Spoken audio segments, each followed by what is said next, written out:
I'm PRO, and I want to thank the media for covering our events. We still remain your reliable partners for issue development. I, the Director General of Immigration, Mboob, I am here to also present to you 27 Gambian returnees from Mauritania. And it is also important for me to give an account of how the 27 Gambians are returned in the Gambia and why. We all know Gambia, we also have our immigration responsibilities, and we enforce them to get people out of the country who fail to regularize their stay. In the same way, Mauritania has been a ground where irregular migrants have been struck for more reasons, not getting to the Canary Islands for economic reasons, and so on. Now, the team that left the Gambia some time ago to meet up with the Gambian authorities in Mauritania and the Gambian embassy on the issue of providing ID cards to the Gambian residents in Mauritania. The account of those that were unable to make it before this response or arranged before the officers or authorities for repatriation are the ones we are receiving today, and I'm presenting them to you and the Gambian population. One of the good accounts of what we get to understand about the 27 that are returning or have returned today is that the Mauritanian authorities have also taken up very good regulations in terms of internal security.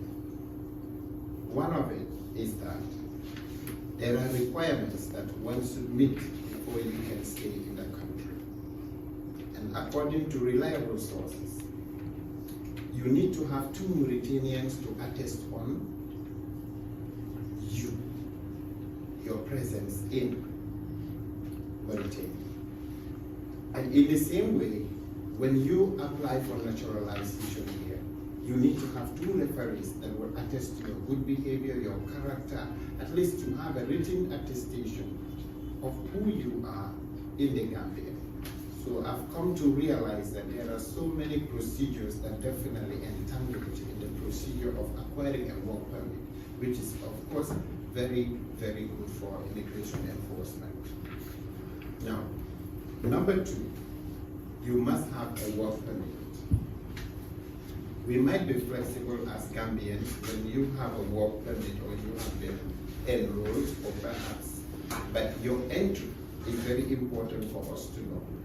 The same way, Mauritania has also this requirement of having a work permit.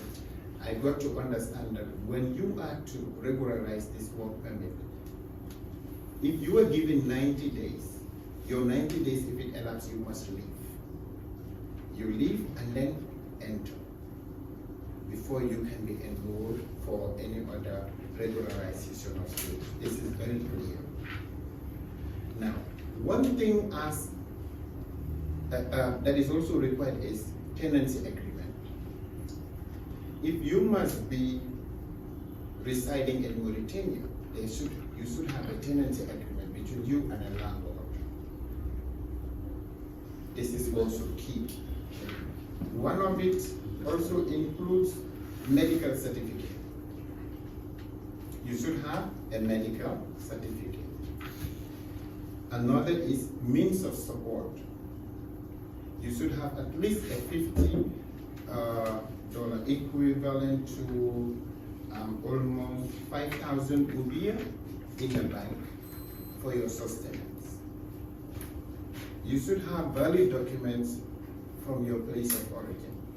And these are the requirements that are set out as new regulations from Mauritanian authorities for those that are non-Mauritanians in the Mauritania.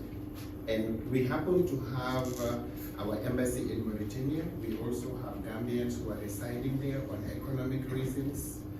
I was told there are people engaged in unskilled areas of their activities, but we also have Quranic teacher who is also enrolling Gambians in there, and is a Gambian.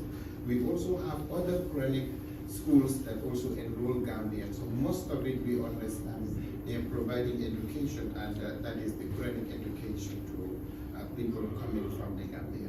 Some are married and some are there on official residence. What we get to understand is these our returnees were unable to fulfill some of these conditions, and they were left between Rosso and Senegal. But the Senegalese authorities also do not have the adequate documents from Mauritania through processing that would accept them to come. So it was our embassy in Dakar that had to do the facilitation over a month or 16 days where these Gambians were unable to take their blood or have their sanitaries in full. It is a very difficult situation, but what we can do as authorities is to put our response in order. Our team in Dakar, the embassy, after facilitating overnight, we are now expecting them, and as of now, very soon when we get out, we will be receiving them.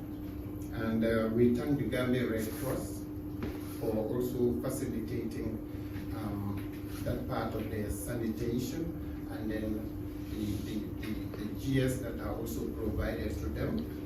This is a very good cooperation between the Gambia Immigration Department and the Red Cross Society.